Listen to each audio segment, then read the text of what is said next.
ஒரு நாட்டில் ஒரு ராஜா தனக்கு பக்கபலமா இருக்கிறதுக்காக கூட துணையா இருக்கிறதுக்காக ஒரு தளபதியை தேடுறாரு. சரியான தகுதிகளோட ஒரு 10 பேர் செலக்ட் ஆகுறாங்க. ஆனால் அதில் ஒருத்தர் மட்டும் தான் செலக்ட் பண்ணணும். அதனால் அந்த ராஜா என்ன பண்ணுறாருன்னா ஒரு டெஸ்ட் வைக்கிறாரு. அந்த 10 பேர் கையிலையும் விதை நெல்லை கொடுத்து இதை நல்லா வளர்த்து கொண்டு வாங்க, ஒரு 3 மாதம் கழிச்சு வாங்கன்னு சொல்லி அனுப்பி வச்சிடுறாரு. 3 மாதம் கழிச்சு வரும்போது அதில் ஒருத்தர் ஆள் உயரத்துக்கு வளர்த்துருந்தாரு, ஒருத்தர் தோல் உயரத்துக்கு வளர்த்துருந்தாரு. அதில் ஒரு 9 பேரும் நல்லா வளர்த்து கொண்டு வந்திருந்தாங்க. ஒருத்தர் மட்டும் வெறும் தொட்டியோடவே வந்தார்.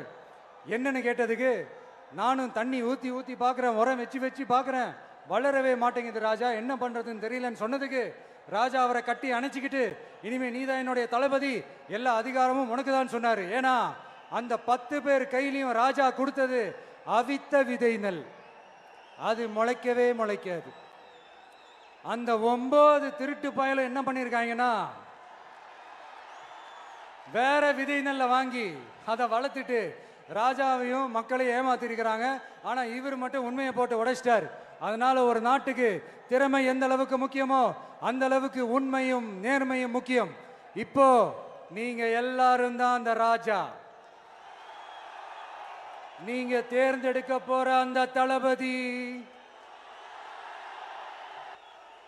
சும்மா சினிமாக்காரன் சினிமாக்காரன் சினிமாக்காரன். அம்பேத்கர் அவர்களை தோக்கடிச்சது சினிமாக்காரன் இல்ல, அரசியல்வாதி.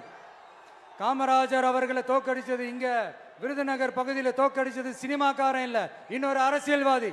இன்னைக்கும் நம்ம கூட வாழ்ந்துட்டு இருக்கிற நல்ல கண்ணு ஐயாவை தோக்கடிச்சது சினிமாக்காரன் இல்ல, அரசியல்வாதி.